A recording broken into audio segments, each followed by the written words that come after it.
ആരാ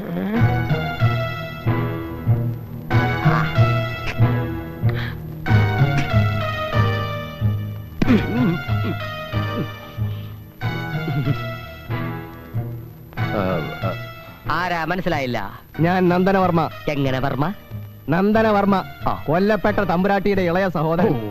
അതുകൊണ്ട് തന്നെ ഈ പാലസിന്റെ ഏറ്റവും അടുത്ത അവകാശി. അവകാശം ആർക്കാണെന്ന തർക്കം കോടതിയിലാണല്ലോ.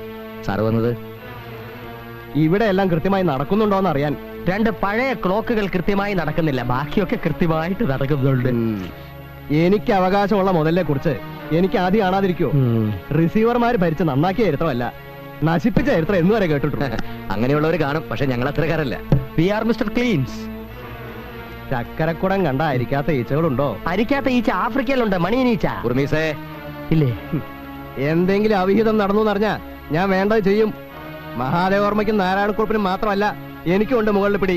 പിടി മുറുക്കി പിടിച്ചോടെ, കൈവിട്ടാ താഴെ പോകും, അതുകൊണ്ട് പിടിച്ചോണ്ടേ ഇരി. തമ്പുരാൻ ധൈര്യമായിട്ട് പോവാ.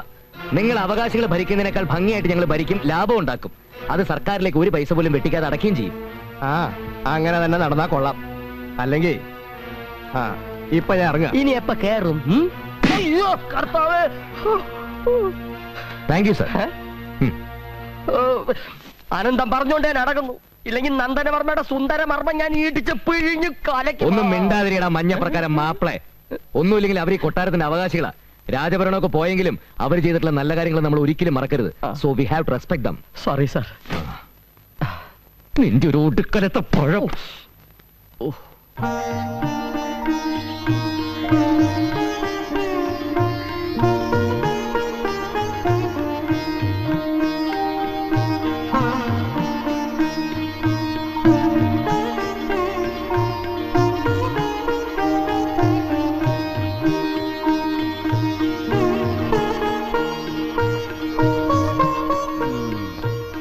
എന്താ കുറച്ച് ദിവസമായിട്ട് ഞാൻ ശ്രദ്ധിക്കുന്നു, പതിവായിട്ടൊരു സന്ധ്യാദീപ കാഴ്ച.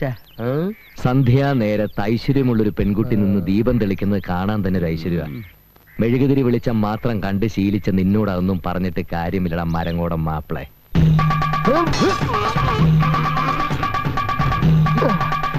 ഇനി ദം പിടിക്കാൻ വയ്യ. പറഞ്ഞു തന്ന അടവുകൾ ഓർമ്മയില്ല. ഓർമ്മയുണ്ട്. തുടങ്ങാം. വാരി വലിഞ്ഞ് ഇടത് മാറി വലത് മാറി നിന്ന് തിരിഞ്ഞമർന്ന് വലിഞ്ഞൊഴിഞ്ഞ്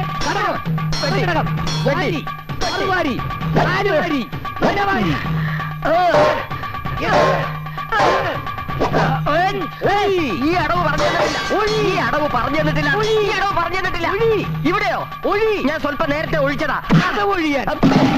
എന്റെ കർത്താവേ, തല കൊയ്യരുത്.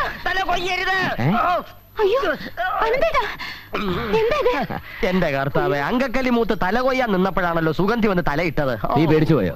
ഞാൻ ഇവരെ കുറച്ച് നല്ല അടവുകൾ പറഞ്ഞു കൊടുക്കായിരുന്നു. അങ്ങനെ വാളും കത്തിയും കൊണ്ടുള്ള അഭ്യാസങ്ങളൊന്നും വേണ്ട. ഇതുവരെ തമാശന് വേണ്ടിട്ടല്ലേ? നിങ്ങളിങ്ങനെ സംസാരിച്ച് കേൾക്കാതെ എന്റെ തല കൊയ്യി. ഞാൻ പോയി കുളിക്കട്ടെ. നീ പോയി വേഗം കുളിക്കൂ ഉർമീസ്.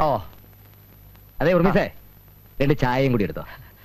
കുളിച്ചിട്ട് ചായ ഇടണോ, ചായ ഇട്ടിട്ട് കുളിക്കണോ? കുളിച്ചോണ്ട് ചായ ഇട്. ഓക്കെ. ഓടോ. നീ ഈ കൊട്ടാരമൊക്കെ ഒന്ന് ചുറ്റി കിടന്ന് കാണ്, ഞാനിപ്പോ വരാം.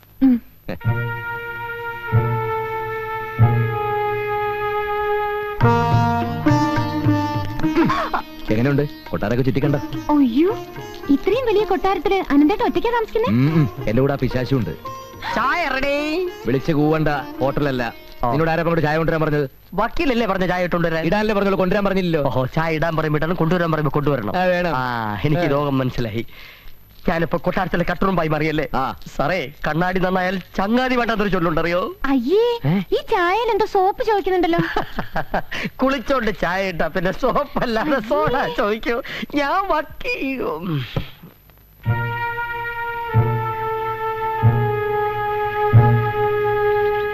ഇത് മുംബൈയിലെ ഒരു ഹോട്ടലിന്റെ മോഡലാ. എന്റെ അങ്കിളായിരുന്നു അതിന്റെ ഇന്റീരിയർ ഡിസൈനർ. നമുക്ക് ഇൻഡോ ഇറ്റാലിയൻ കൾച്ചർ ക്ലബിൽ കിണാപ്പ് ഉണ്ടാക്കണ്ട. ഒരു മാസം ചെരച്ചു വന്നിരിക്കുന്നു ഇൻഡോ ഇറ്റാലിയൻ കോപ്പ്. ഈടോ അടുത്ത മാസം ഓപ്പൺ ചെയ്യേണ്ടതാ. നാടമുറിക്കുന്ന ആരാന്നറിയാവോ? കേന്ദ്രമന്ത്രിയാ. വലിയ ഗോത്താഴത്തെ ഡിസൈനർമാര്. ഡിസൈൻ സെലക്ട് ചെയ്യാൻ താമസിച്ചോണ്ടാ. ഇന്നേനെ തുടങ്ങിയാൽ 1 മാസത്തിനും തീരും. ഏത് ഡിസൈനാ വേണ്ടതെന്ന് പറഞ്ഞാൽ അതൊക്കെ ഞാൻ പറഞ്ഞുതരാം. ഹോട്ടലിന്റെ പേര് നിങ്ങൾക്കറിയാവോ? New palace. അങ്ങനെ പേരിടാൻ കാരണം എന്താണെന്നറിയാവോ? കൊട്ടാരങ്ങളുടെയും കോവിലകങ്ങളുടെയും നാടാണ് അനന്തപുരി. അതുകൊണ്ടാണ് നമ്മൾ ആ പേരിട്ടത്. പേര് മാത്രം രാജകീയമായാ മതിയോ? പോരാ, അതിന്റെ കെട്ടിലും മട്ടിലും ഒരു രാജകീയത വേണം. അകം കണ്ടാൽ കൊട്ടാരം തന്നെ ആയിരിക്കണം. സാർ എന്റെ കോസ്റ്റ് വർക്കൗട്ട് ചെയ്യുമ്പോ എത്ര ലക്ഷങ്ങളാവുമെന്ന്? അതിന് താൻ വേർക്കണ്ട. ലക്ഷങ്ങളല്ല, കോടികൾ വരും. എടോ, ഒറ്റാരി കിടക്കുമ്പോ കുളം തപ്പണ്ട കാര്യമുണ്ടോ?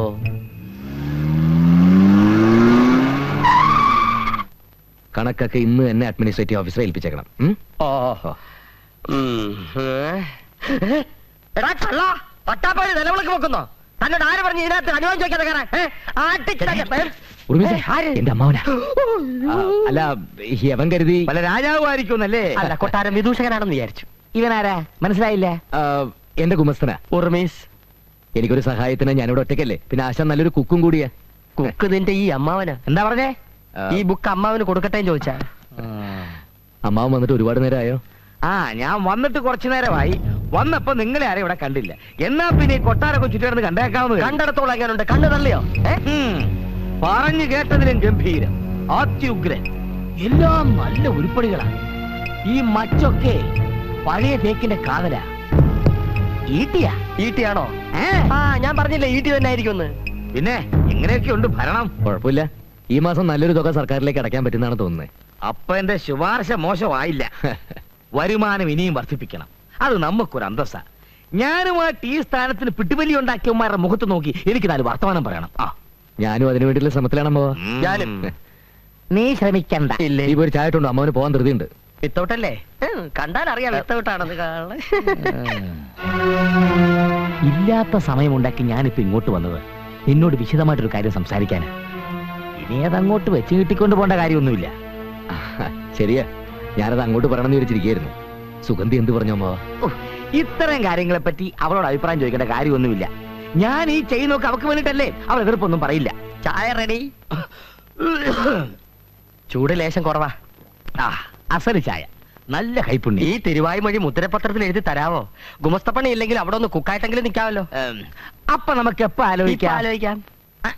ഇവിടെ അത് അമ്മയും അപ്പൂപ്പനൊക്കെ ആയിട്ടൊന്ന് തീരുമാനിച്ചിട്ട്. ഇത്തരം കാര്യങ്ങളിൽ വൃദ്ധജനങ്ങളെ വലിച്ചഴക്കണോ? നിനക്ക് വിരോധമില്ലെങ്കിൽ ഇന്ന് രാത്രി തന്നെ ആവാം. ഇന്ന് രാത്രിയോ? അതിന് ചില ഒരുക്കങ്ങളൊക്കെ ഇല്ലേ അമ്മാവ? പിടിപിടിന്ന് ചെയ്യേണ്ട കാര്യമാണോ? എന്തോന്നൊരുക്കം? ഒരു ലോറി പിടിക്കണം, 2-3 ചുമട്ടുകാരെയും വിളിക്കണം. ചുമട്ടുകാരോ? ടൗണിലുള്ള നമ്മുടെ ഹോട്ടലിന്റെ പണി ഏതാണ്ട് തീർന്നു വരികയാണ്. അപ്പൊ ഇന്ത്യൻ ഡെക്കറേഷനും മറ്റുമായിട്ട് വിലപിടിപ്പുള്ള കുറെ സാധനങ്ങൾ നമുക്ക് ആവശ്യമുണ്ട്. ഇവിടെ ഇതൊക്കെ ഉള്ളപ്പോ നമ്മൾ എന്തിനാ കാശ് കൊടുത്ത് പുറത്തുനിന്ന് മേടിക്കുന്നത്? അതെങ്ങനെ ശരിയാവും അമ്മാവ? എന്താ ശരിയാകാത്തത്? ഈ കണ്ട ത്യാഗമൊക്കെ സഹിച്ച് നിന്നെ ഇവിടുത്തെ റിസീവറാക്കിയത് എന്തിനാണെന്ന് വിചാരിച്ചു? സർക്കാരിനെ നക്കാപ്പിച്ച സിറ്റിംഗ് ഫീസ് മേടിക്കാനോ? എടാ, ഒരു കേസ് 100 രൂപയ്ക്ക് കിട്ടിയോടാ നിനക്ക് ഇതിന്റെ 10 ഇരട്ടി. ഇത് നിയമവിരുദ്ധം അമ്മാവ, അല്ലേ ഓർമ്മിസേ? IPC 304. എന്നാൽ എന്നോട് അഭിപ്രായം ചോദിച്ച സ്ഥിതിക്ക് ഞാൻ പറയാം. കൊട്ടാരം വക സാധനങ്ങൾ ഓസിനടിച്ചു മാറ്റുന്നത് നിയമവിരുദ്ധം. യാതൊരു മാനദണ്ഡവുമില്ലാതെ മരങ്ങൾ മുറിച്ചു നീക്കുന്നത് പ്രകൃതി വിരുദ്ധം. എന്നാലും നാറാമോൻ പറഞ്ഞ കാര്യമുണ്ട് കേട്ടോ. എന്തെങ്കിലും അവിഹിതം നടത്തിയാലേ വിഹിതം കൈവരൂ. വക്കീലിന് ബുദ്ധിയില്ലെങ്കിലും ഗുമസ്തന് ബുദ്ധിയുണ്ട്. കിട്ടാവുന്ന അത്ര ഇവിടുന്ന് അടിച്ചു മാറ്റണം. ലേശം ബുദ്ധിമുട്ടുള്ള കാര്യമാവ. ഇവിടെയുള്ള സാധനങ്ങളും തടികളൊക്കെ സർക്കാർ ലിസ്റ്റിൽ പെടുത്തിയിട്ടുള്ളതാ. എന്തെങ്കിലും ഒന്ന് നഷ്ടപ്പെട്ട സമാധാനം പറയേണ്ടത് ഞാനാ. അതിന് സമാധാനം പറഞ്ഞ വഴികളൊക്കെ ഞാൻ നേരത്തെ കണ്ടുവച്ചിട്ടുണ്ട്. നിയമം ഉണ്ടാക്കിയപ്പോ തന്നെ അതിന്റെ പഴുതുകൾ ഉണ്ടാക്കി വെച്ചിട്ടുണ്ട്. Loopholes. നേരത്തെ പരിചയപ്പെടാൻ കഴിയാത്തതിൽ ഇപ്പോൾ എനിക്ക് വിഷമം തോന്നുന്നു മുതലാളി. എന്നെ അങ്ങയുടെ ഗുമസ്തനായിട്ട് നിയമിക്കണം. അതിന് ഞാൻ വക്കീലല്ലല്ലോ. വക്കീലല്ലെങ്കിലും സാധാരണ വക്കീലന്മാരെ പോലെ വെറും കീലല്ലല്ലോ. നിയമത്തിന്റെ വക്രതകൾ അറിഞ്ഞുകൂടാത്തവരുടെ കൂടെ നിന്ന് ഞാൻ മടുത്തു. മടുക്കണ്ട, ഇവന് വേണ്ട വക്രതയൊക്കെ പറഞ്ഞു കൊടുത്ത് നീ ഇവിടെ തന്നെ അങ്ങോട്ട് കൂടിക്കോ. അനന്ത, ആദർശം കൊണ്ടൊന്നും ജീവിക്കാൻ കഴിയില്ല. ഇല്ലാത്തവന്റെ മുതലൊന്നും അല്ലല്ലോ, സർക്കാരിലേക്ക് കണ്ടുകെട്ടി പോകേണ്ട മുതലല്ലേ. പോയിന്റ്. ഇതൊക്കെ ഞാൻ ഇവിടുന്ന് കൊണ്ടുപോകുന്നത് എന്റെ നേട്ടത്തിന് വേണ്ടിയല്ല. ഉണ്ടു വളർത്തവൻ എന്തിനാടാ ഉരുള? എന്റെ സമ്പാദ്യം എന്ന് പറയുന്നത് നിനക്കൂടി അവകാശപ്പെട്ടതാണ്. ലോറിയും പണിക്കാരും ഇന്ന് രാത്രി ഇവിടെ എത്തും. സാധനങ്ങൾ നിറച്ച വണ്ടി ഇവിടുന്ന് വിടണോ അതോ കാലി വണ്ടി വിടണോ എന്ന് നീ തീരുമാനിക്കുക. അതെ. ഓ, എന്തൊരു മഹാൻ. പിന്നെ ഒരാളെ ഒരു ദിവസം ഒരു പ്രാവശ്യം തൊഴുതാ മതി.